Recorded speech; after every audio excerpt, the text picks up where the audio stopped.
So welcome to Fort Green rooftop on a beautiful, socially conscious summer's day. And I'm Comrade Cav, and I'm here with DJ MisBehaviour. Hello. Hello, DJ MisBehaviour, my old friend. For those that don't know, DJ MisBehaviour has a long background in DJing. Started off in England, came to New York, joined the preeminent New York DJ scene, all the biggest names she works with, and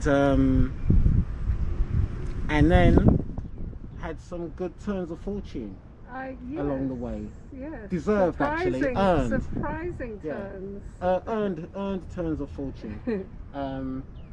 Interesting journey. We've had followed very similar paths to get here. We're both from England. We both moved to Brooklyn. We both DJ'd. Both know some of the same people. Both know some of the same people in London. Went through the same scenes in London.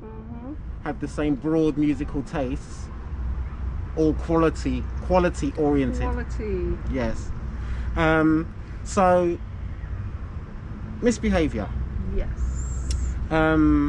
What was life like before you came to New York?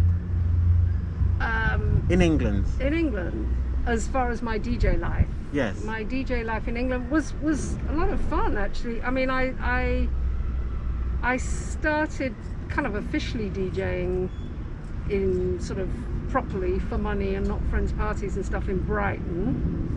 Then I was playing at a place called the Escape Club in Brighton, which is still there under another name, which I forget now. And it escapes you. It escapes me, yes. The wordsmith chimes in there. Couldn't help it.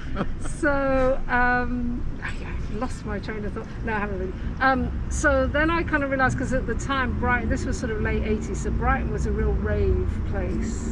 I mean, Hastings, Brighton, all those coastal towns had massive raves, so it was quite techno-y, quite sort of house, hard house, and there wasn't really that much in the sort of things that I liked. Was the soul, the funk, the hip hop. So I ended up moving up to London, and I got a very lucky break. One night I was playing, I can't remember who hooked this up, but I was playing down at Maximus for a ladies' night. Maximus. A long time ago. Maximus in Leicester Square. I know it well. It was kind of one of the iconic clubs at the time. Yeah. And this guy Brian Norman came down, and he was like, "Oh, you're cool. We have this party called Fresh and Funky, and we're just moving to a new location, and we don't have someone to warm up." So I started doing that, and the rest was kind of history then, because Fresh and Funky became probably the most successful night, especially being a midweek night, because it was on a Wednesday. And it's still going. And it sort of goes off and on now, like it has. But you know, I think at one point we did this club Iceni. There was 3 floors, and I think we're getting around 700 people a week. Which then, being that music wasn't like it is now. Hip hop wasn't pop. It was still a bit niche. It was still, you know, and so I started there, and that sort of took me to lots of. That's where is that what you consider to be your start as a DJ? No, because Brighton was my start as a DJ. Yeah, but why did you decide to become a DJ? I don't think I ever did decide to become a DJ. I think I just always really liked music. And when I was at Okay. I don't think I woke up and thought, oh, this is what I want to do. I want to be a DJ. I think I just kind of fell into it because I like music. And when I was at Sheffield Poly, all the students in the houses would have parties. It was a lot more about house parties than clubs. And I used to make these, you know, press and play, pause, record mixes. Cassette mixes. And we'd go to these house parties, and I had a very flamboyant, very sort of kind of I don't know how to describe Maria, but she was a character, and she was very bold, and I was very shy. And we'd go somewhere and she'd just eject the tape, put mine on and start dancing, and because she was cool, people would be like, oh, you know, and I'd just stand in the corner going, oh, people are listening to my tape. So I would say that's sort of how it started, because I did a few birthdays, you know, actually playing in venues, and I did a wedding for one of my friends. Her brother got married, and I played the music for the wedding. So there was a little bit of that, but then I kind of stopped. I didn't do that for a couple of years. So I'd say Brighton, and then moving to London. Okay, so Fresh and Funky takes off. That's going well. Why did you decide to leave London? Well, I didn't actually intend to leave London in the way that I have left London. I wanted to come. So much of the hip hop that I really loved was East Coast, and you know, so I became very about Brooklyn especially, and I watched Spike Lee films, and I was like, Brooklyn's so cool, I want to go. That's exactly how I felt. You know, Biggie, listening to Biggie. Listening to Biggie, and then before that, you know, I loved Gangsta, EPMD, all that kind of early 90s, late 80s, early 90s, and so much I sort of migrated to the East Coast sound more. Me too. And I came out here in '94. They had a new music seminar that doesn't happen anymore, but it used to be a yearly thing. And I came for the new music seminar, and I just had such a brilliant time. I was like, I'm going to come back, I'm going to come back. And I had a dog at the time. He was like 15 and a half, and I was like, I can't leave my dog, like, not in his older years. And he went on and on for a bit. It was like, you've had a good life. Let me go. I want to be a DJ. So finally, I thought I'll just come for a year. I honestly didn't think. And the way that New York, as you probably know, kind of sucks you in a bit. You're thinking your year's nearly up, and you just meet someone who.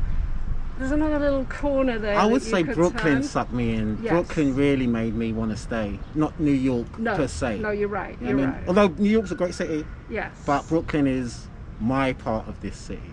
I agree. I think I lived in Tribeca for 3 months, and in 1999 Tribeca was pretty cool actually. I wouldn't say there was wetlands. There was things on my doorstep. The other venue which moved to Brooklyn, that I forget the name of, and there was some there was cool stuff happening, and you could walk to the East Village, you could walk to the Lower East Side. So I didn't mind Tribeca, but as soon as I got here, I was like, I don't really want to live anywhere else. Okay. You know, so when you got here, and I'm gonna presume that, like, traveling to anywhere, and like in my experience, there's a honeymoon period. Yes. You know what I mean? So once the honeymoon period was over, what challenges did you face?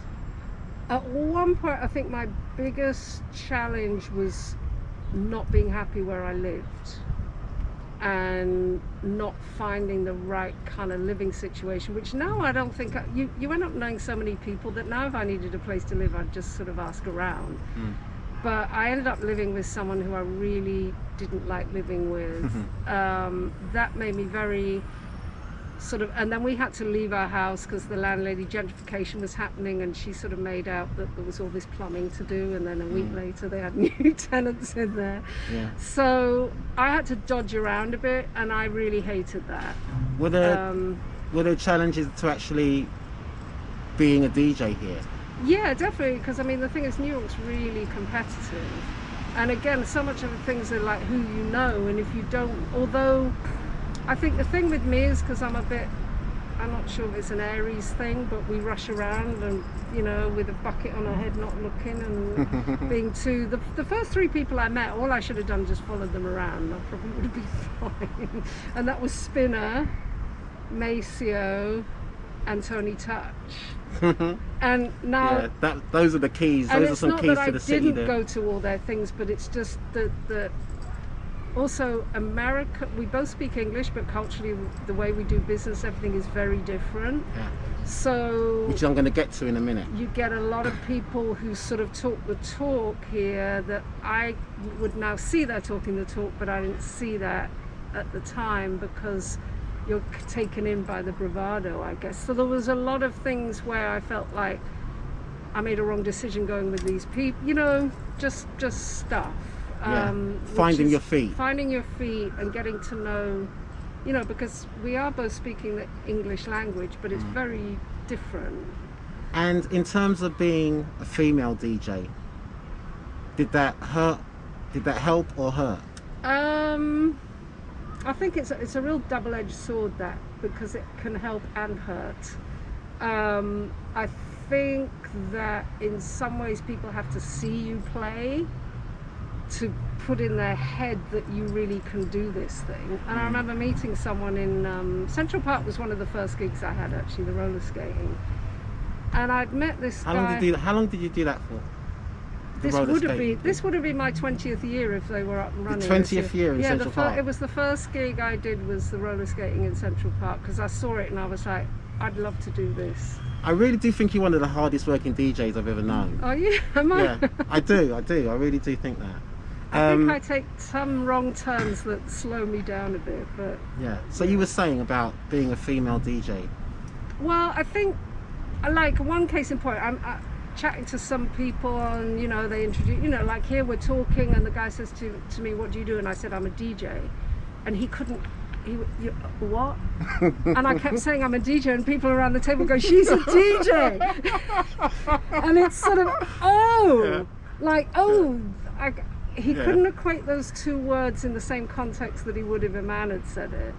Admittedly, that was a long time ago, but I think it's the same, that sometimes people have to see you play to go, oh, okay, now I've instilled a bit of confidence in you that I can actually do something. Yeah. But it can be a double-edged sword, because if it becomes this whole eye candy thing, that's great when you're young. It's not so good when you're getting older. Dawn is nice, yeah.